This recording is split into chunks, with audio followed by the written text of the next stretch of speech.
Did you know 41% of adults feel more exhausted on Sunday evening than they did on Friday afternoon? Wait, really? I thought I was the only one who starts the weekend tired and ends it even more tired. You're definitely not alone, Leo. But it makes you wonder, if we're resting all weekend, why aren't we recharged? Maybe we're not actually resting. Maybe we're just escaping. Exactly. And that's what we're going to unpack today. Welcome back to the English Corner, your daily dose of effortless English. I'm Tina. And I'm Leo. Whether you're on a bus, walking, or hiding from pigeons, Wait, hiding from pigeons? it's a long story. Let's just say I have a very reasonable fear of their beady little eyes. Okay, we'll come back to that. Today we're talking about a feeling almost every adult knows, that Friday evening exhaustion. You finish work or school, you sit down and you think, finally, I can relax. Then the weekend comes and goes and somehow you're still drained.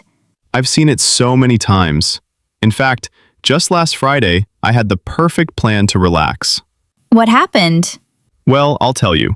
But first, promise me you won't laugh. Absolutely no promises. So, I had a brutal week at work. Huge deadline, back-to-back meetings, and my brain felt like a web browser with 94 tabs open. Friday night, I told myself, tonight I'll watch a nice, calm movie. I made tea in my favorite mug, the one that says, I like my tea like my weekends, slow and strong. That's a very specific mug. I collect mugs with terrible puns. This one's a classic. Anyway, I sat down, unlocked my phone to choose a movie, and then it happened. The scroll? The scroll. I saw a short clip titled Goat Screaming Like a Human. I clicked. Then another. 2 hours later, I'd watched 34 goat videos. My tea was cold, and my neck ached from hunching over a tiny screen. Did you feel rested? Absolutely not. My head was buzzing, and I felt like I'd run a mental marathon backwards. That's because you weren't resting. You were escaping. There's a big difference. But they both feel like I'm not working. Right, but escape is like covering your ears when a fire alarm is ringing. You don't hear it, but the fire is still there. Rest is actually putting out the fire, or at least stepping outside to breathe. So escape is a temporary mute button, but rest is a real solution. Precisely. And that's why, after a weekend of escape, you feel more anxious on Sunday night. Your brain knows the fires are still burning. So last Sunday, when I felt that Sunday blues, it was because I never dealt with the stress? Partly. Your mind didn't get the deep quiet it needed to process. It was just bombarded with goat screams and soup debates. That explains a lot. So what should I have done instead? A small, real rest. For example, after work on Friday, instead of the movie and scroll marathon, you could sit in a quiet room for 10 minutes, doing absolutely nothing. Just breathe. That's a mini recharge. 10 minutes feels like an eternity when you're used to constant input. It does at first, but it's like building a muscle. Start with 2 minutes, then 5. Your brain will learn to appreciate the silence. 2 minutes? I can handle 2 minutes, even if there's a pigeon outside the window? Especially if there's a pigeon. Let it be your mindfulness coach. I'd rather have a coach that doesn't stare at me with beady eyes. Fair enough. But isn't that what rest is? Taking a break from everything? Not exactly. Rest is about recovery, helping your mind and body actually recharge. Escape is just turning down the volume for a bit, but your brain is still spinning. Here's the thing, Leo. Your brain isn't a browser. You can't just close the tabs and expect it to run faster. Wait, say that again? My brain isn't a browser? Exactly. When you escape, you're just opening new tabs, entertainment tabs, distraction tabs. But the old tabs, the stress, the deadlines, the mental load, they're still running in the background. Real rest is about closing some of those tabs for good. So my 2-hour goat marathon wasn't rest? Shocking. It's not your fault. Most of us never learned how to rest. We think rest is just not working, but real rest is a skill. You don't fall into it, you build it. A skill? Like playing guitar? Or avoiding pigeons? I'm not going to ask about the pigeons again. But yes, a skill. And like any skill, it takes practice and small habits. Okay, so what small habit can I try? Because honestly, on Saturday, I made the same mistake. I decided to go to the park. Fresh air, nature, perfect, right? But on the way, I unlocked my phone to check the time, and an hour later, I was 37 minutes into a video essay titled, "Is cereal a soup?" I don't even like cereal. So you spent most of your park walk staring at a screen. Well, I did see a pigeon on the path. I had to cross the street and walk a different way. But otherwise, yes, I was watching a man argue about broth versus milk for 45 minutes. When I finally looked up, I was lost, and my head felt stuffed with cotton. That's a perfect example of mental load. You went out to relax, but you filled your brain with more information. It's like you switched mental tabs without ever finding a peaceful one. I thought I was relaxing because I wasn't working. That's the trap. Here's a tiny habit I want you to try. Before you open any app for relaxation, say one sentence out loud about how you want to feel in an hour. For example, in 1 hour, I want to feel calm and awake. That's surprisingly simple. It's a reset button for your brain. It forces you to check in with yourself. Then, you choose an activity that actually moves you toward that feeling. Maybe it's a short walk, away from pigeons, or listening to one song in English without trying to analyze every word. Wait, you mean just enjoy the music? Yes. If you're an English learner, instead of studying lyrics, just close your eyes and notice how the song makes you feel. That's being present, and it's deeply restful. But what if I don't know what I want to feel? What if my brain just says, I want to feel less like a potato? Then start there. Say, in an hour, I want to feel less foggy. The point is to give your brain a direction, not a demand. You don't need a perfect plan. So my sentence could be, in 1 hour, I want to feel like I haven't been attacked by a pigeon? We need to talk about this pigeon thing later. But yes, any sentence works as long as it's true to you. Okay, but here's a barrier. Let's say I do this. I say my sentence, I put my phone down, and I sit on the couch. Then my brain starts.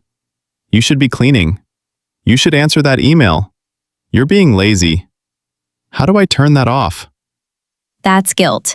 And guilt is the enemy of rest. Many of us feel we have to earn rest, but you don't need to earn the right to rest. Your body and mind are not productivity machines. They're gardens that need quiet seasons. Whoa, that's actually beautiful. It's true. Rest is a human need, not a reward. So when guilt shows up, remind yourself, I am recharging and that matters. That's what we call guilt-free rest. Guilt-free rest. I like that. But can I really change a lifetime habit with just one sentence? Small shifts create big changes. Here's your kind accountability. This week, send a voice message to a friend, or even just say to yourself in the mirror, I'm going to take a 10-minute real rest break today. No phone, no screens, just something that actually helps you feel refreshed. A public tiny promise. I can do that. But what if I fail? You will. We all do. The key is to be kind when you stumble. So this week, give yourself permission to pause, not to abandon your life, but to gently step back in with a little more kindness for yourself. That's a relief. I thought I was the only one who messes up. You're not. Let me give you another example. Picture a student named Maya. After a long week of exams, she decides to relax by cleaning her entire apartment. She scrubs floors, organizes closets, and by Sunday night, she's more exhausted than before. She didn't rest, she just swapped one labor for another. That's me with laundry. I feel productive, but drained. Exactly. Here's what Maya could try instead. Before she starts cleaning, she says, in 1 hour, I want to feel satisfied, but still have energy for myself. Then she cleans for just 20 minutes and spends the rest of the time sitting with a cup of tea, doing absolutely nothing. Doing nothing? That sounds terrifying. It takes practice, but it's one of the most restorative things you can do. Let your mind be blank. No input, no output. Just being present. Like my mug says, slow and strong. But wait, how do you do nothing without getting bored? Boredom is a door. When you sit with it, your brain starts to process the week and unwind naturally. That's when real recharge happens. So boredom is like Marie Kondo for the brain? Exactly. Except the only thing you're keeping is what brings you peace. Okay, but what if my mental closet is full of pigeon-related stress? Does that spark joy? Probably not. But maybe you can acknowledge it and then imagine releasing it. Picture yourself in that park and the pigeon just poofs away. Poofs away? I like that. I'll try it. So let's do a quick practice. You be me, and I'll be you. Walk me through the sentence method for a typical Sunday. All right. Hi, Leo. It's Sunday afternoon. You just finished lunch. What do you normally do? Normally, I'd grab my phone and scroll until my eyes hurt. Then maybe watch a video on why cats stare at invisible objects. Perfect. Now pause. Before you touch the phone, say out loud, "In 1 hour, I want to feel..." In 1 hour, I want to feel calm and not like my brain is a browser with 50 tabs open. Great. Now, what activity would make you feel that way? Think of something simple, no phone. Maybe I could sit on my balcony and just look at the trees. No music, no book, just trees. Perfect. And if guilt says you should be doing laundry, what do you say? I say, laundry can wait. My brain needs fresh air, not fresh socks. Excellent. That's guilt-free rest. You're allowed to do nothing. Okay, I feel a little lighter just pretending. That's the power of intention. The sentence doesn't just guide your actions, it quiets the guilt. Because you've declared a goal for that hour. And if I fail after 5 minutes and reach for my phone?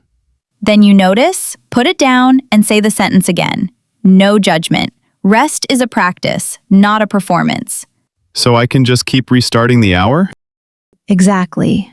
Each moment is a new chance to be present. And after a few tries, it gets easier. So let's recap. Real rest is a skill, not a state. It starts with a tiny question. How do I want to feel in an hour? And it grows from seconds of presence into minutes of true recovery. So this week, I'll try my sentence before every relaxation app. And I'll send that voice message. But I'm still avoiding pigeons. Deal. And remember, you don't need a perfect life for this. You just need one honest sentence. Now, let's step into the word corner. Today, we're going to argue about rest. I'm ready. I've trained my whole life to argue about relaxation. Good. Tell me the difference between recharge and wind down. Easy. My phone recharges. I wind down by watching goat videos. But does your phone recharging feel like a conscious process? No, it just happens. Real recharge for a human is intentional. Winding down is the bridge between stress and rest. You can't go from 100 to 0 in seconds. You need to gradually slow your mind. So if I watch a calm movie to wind down, that's okay? It can be, if it's truly calming and you're not also scrolling. But scrolling is not winding down. It's just switching mental tabs.